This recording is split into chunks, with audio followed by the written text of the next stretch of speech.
Hello guys, the War Within Prepatch is finally here, and I'm going to be showing you everything that has changed and how we're going to play Holy Paladin in this short transitionary period between Dragonflight and the War Within. I've got my headphones on, I don't need those on at all, so off they go. If you are new here, my name is Javier. I usually do very in-depth but beginner-friendly and digestible content.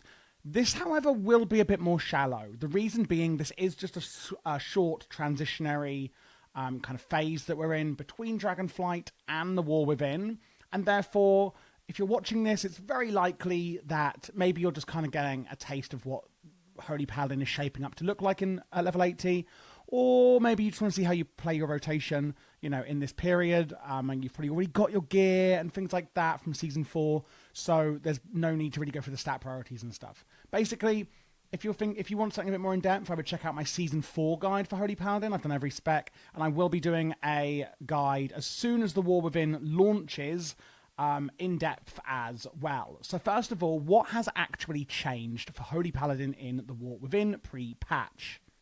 So Paladin is actually one of the ones that has changed a lot. I will say that. It has changed a lot. We no longer have Glimmer of Light, and we no longer have Daybreak. That is insane. These are like really, really big changes, okay? The kind of power has been like melted into the rest of our spec, I would say, and it's been simplified a little bit. But do I like it? I mean, well, I'm not sure. I've never been like the biggest fan of Holy Paladin. Like, I enjoy it. I just like other healers more. So there is that as well. We've got a lovely new spellbook here. I actually am forgetting this is new now because I've been in it so much filming my videos. But basically, what are we actually going to be doing? So I'm going to start off with raiding. I should be in raid talents already. I mean, what? No, Mythic Plus. Okay. So let's go into raid talents. So this is the Mythic Plus build. There will be talents in the description. If I go over to raid, you can see there's not a lot really changing over. It's really just a few kind of core talents. Here, we're going for Beacon of Faith, marking a second target as a beacon, so we can have two, mimicking the effects of Beacon of Light. Your heals will now heal both of your beacons, but at 30% reduced effectiveness. So rather than having one Beacon of Light, we can now have two in raiding, only one in Mythic Plus. Kind of makes more sense, right? Smaller group. And also in raiding, we're going for Tears Deliverance. It's a great cooldown. Again, you're probably already used to it. Tears Deliverance releases the light within yourself, healing 5 injured allies instantly, and an injured ally every 0.8 seconds for 20 seconds within 40 yards. Big AoE heal, TLDR. Allies healed also receive 10% increased healing from your Holy Light, Flash of Light, and Holy Shock spells. So, just because I've got my action bars set up, I am going to go back over to the Mythic Plus build and just kind of show you first what we're doing there and why. And then we're going to look at what we're doing in raiding and the priority order of our healing spells.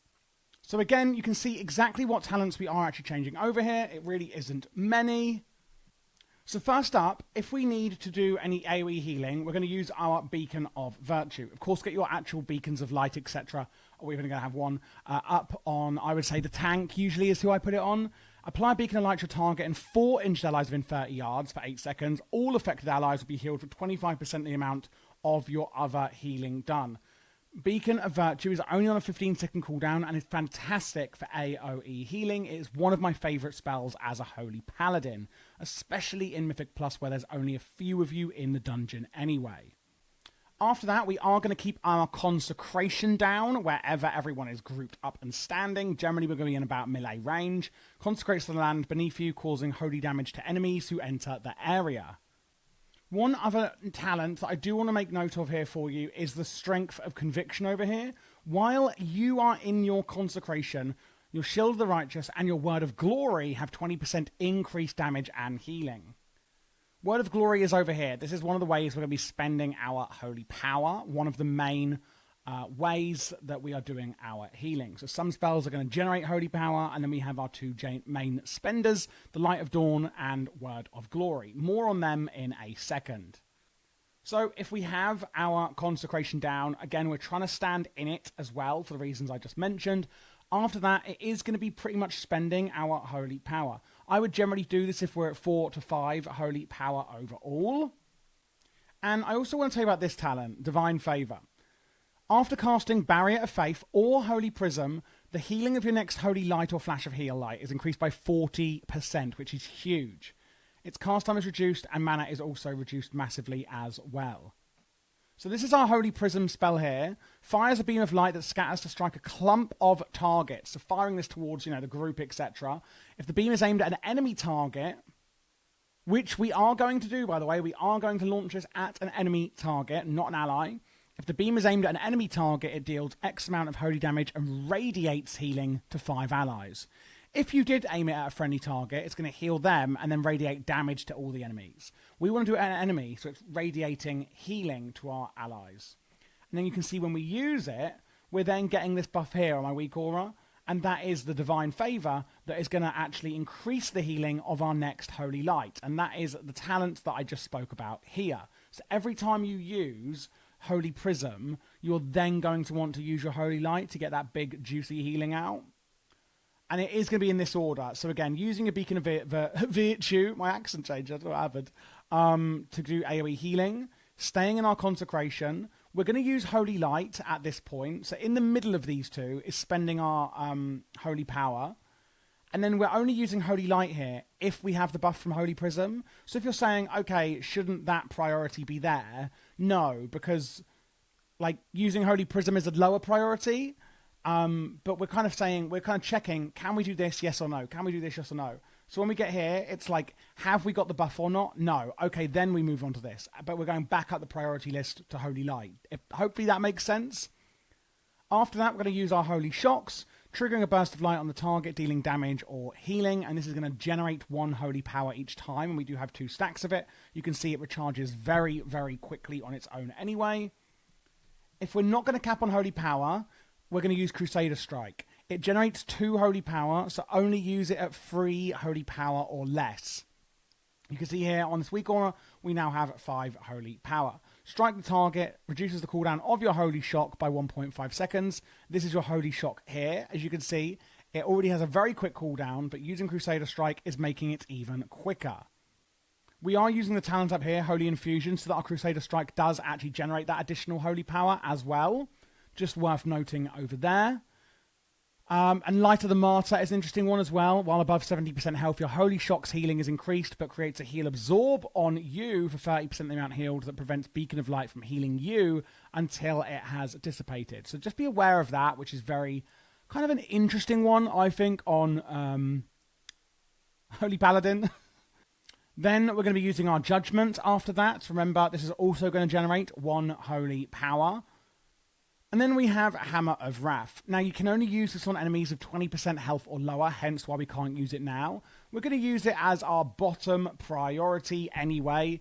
Hurls a Divine Hammer that strikes an enemy, only usable on enemies that have less than 20% health, or during Avenging Wrath, which is this cooldown here. Call upon the light to become an avatar of retribution, allowing Hammer of Wrath to be used on any target, increasing your damage, healing, and critical strike chance by 15 seconds. And you can see here our spells are enhanced, and we can use Hammer of Wrath whenever the hell we like. So that's a really great cooldown that we have at our disposal here.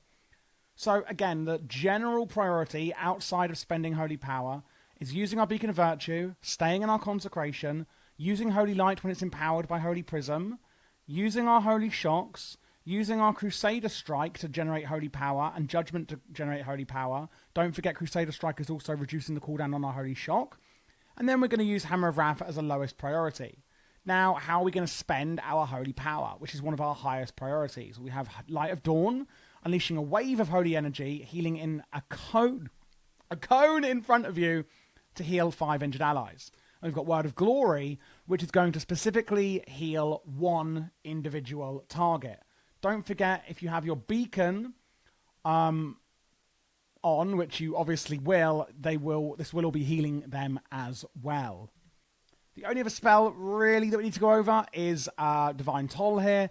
Instantly cast Holy Shock on up to 5 targets within 30 yards. A fantastic way of getting loads of Holy Shocks out and doing a big amount of healing very, very quickly.